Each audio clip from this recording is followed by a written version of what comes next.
একটু ভালো করে ইল্লাল্লাহ টিকিটা যদি ভিতরে ধাক্কা দিতে পারেন, তার জীবনে কোনোদিন হার্টের অসুখ হবে না।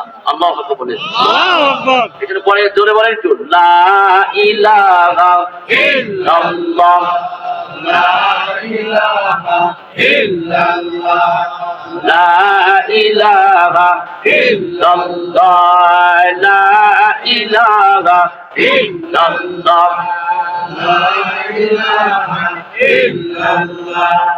আসমান জমিন সাততালা, আসমান জমিন সাততালা, ধ্বংস করবে এক আল্লাহ, লা ইলাহা ইল্লাল্লাহ, লা ইলাহা ইল্লাল্লাহ, লা ইলাহা ইল্লাল্লাহু মুহাম্মাদুর রাসূলুল্লাহ। শুকর সাল্লাল্লাহু আলাইহি